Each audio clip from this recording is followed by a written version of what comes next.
pessoal, como vocês estão? Espero que vocês estejam bem. Hoje a gente vai falar sobre furtos e roubos praticados por crianças e adolescentes, né? As formas de agir e de entender esse tipo de atitude, tá bom? Bom, para falar sobre isso, a gente precisa entender que quando a gente fala de criança e adolescente, a gente está falando por várias faixas etárias. Então, a gente tem uma criança na idade pré-escolar, por exemplo, até uns 5 anos e pouco, 6 anos.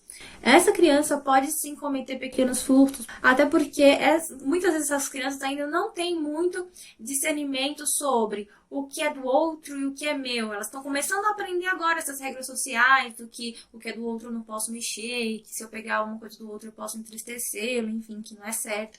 Então elas estão começando a aprender. Então ali dos 2, 3 anos, elas não têm ideia do que é do outro e do que é meu. Então, como isso não está muito claro, ela acredita que todo objeto que ela gostou, ela pode possuir, porque não existe essa noção do que não é meu e do que é do outro. Então a gente tem que sentar, conversar, explicar essa questão, essa noção do outro. Vai entender de primeira? Provavelmente não. Mas a gente vai explicando, né? Até que essa criança compreenda essa noção do outro e do eu, tá? Como, né, aquilo que pertence ao outro não posso pegar e aquilo que é meu, o outro também não pode pegar sem a minha autorização, né? E ela vai adquirindo aí esse conhecimento ao longo aí do tempo de desenvolvimento dela.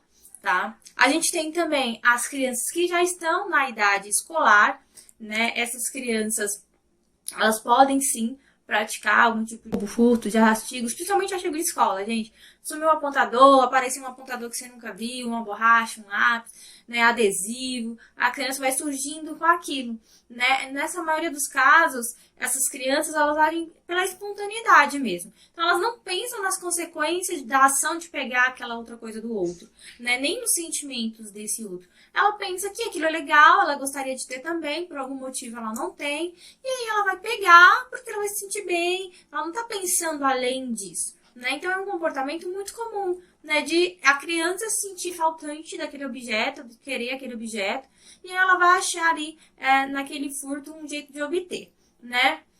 Também existe a possibilidade de furtos feitos como um desafio, né? Eles são mais comuns na adolescência, a gente vai falar um pouquinho sobre isso, mas nessa idade também. A criança é desafiada por uma outra criança a pegar, a levar, e aí acaba adquirindo aí esse hábito, né, de, por incentivo de outras pessoas, pegar o que não é dela, furtar, enfim. Né? E normalmente o furto na idade escolar é muito acompanhado das mentiras.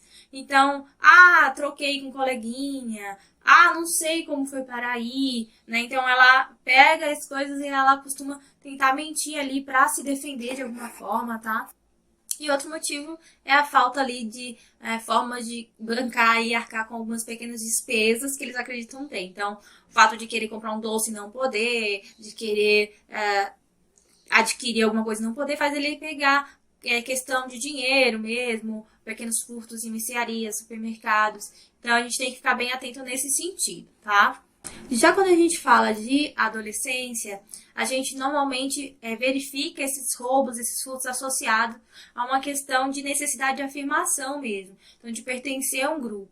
Então, para eu pertencer àquele grupo, não tenho dinheiro para comprar um tênis. Então, eu furto o dinheiro, vou juntando para comprar. Ou eu furto porque o grupo me incentiva, porque para eu participar daquele grupo eu preciso fazer esse movimento. Então, normalmente, ele está ligado a esse sistema de aceitação do grupo, de se mostrar ali dono de alguma coisa que porventura você não tem, que você quer, que todo grupo tem. Então, esses comportamentos de furto ou roubo estão mais associados a esse tipo de conduta de pertencimento a algo, né, ou a algum grupo.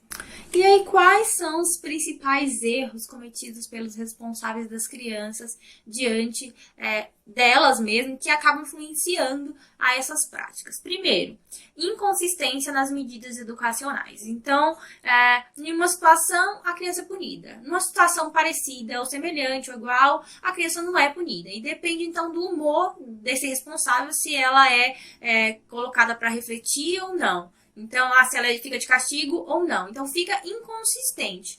Uma tolerância muito grande, então a criança pode fazer qualquer coisa que todo mundo é tolerante, que todo mundo deixa passar, sem conversa, só a criança deixa passar, isso acaba influenciando.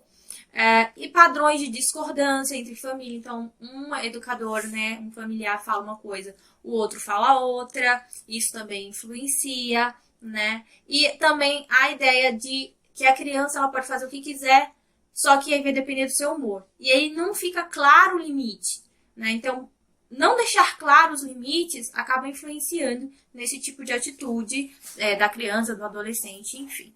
Agora, como reagir quando você descobre que, né, a sua criança, adolescente, praticou um furto ou um roubo? Primeiro, a gente tem que entender que a nossa atitude tem que ser variante de acordo com a idade, né, da criança ou do adolescente. Porque também não adianta eu explicar, né, para uma criança de 2, 3 anos que o seu coleguinha vai ficar triste, que você é errado fazer isso, toda aquela norma social. Porque ele ainda não tem definido a diferença entre eu e o outro. Eu vou explicar isso, né?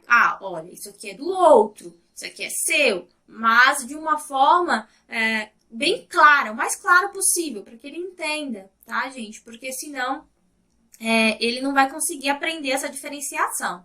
Verifique se não foi uma troca. Crianças costumam trocar objetos, depois, né, enfim, eles acabam não assumindo. Então, verifique de fato o que aconteceu, tá? Por que que ela tá com esse objeto.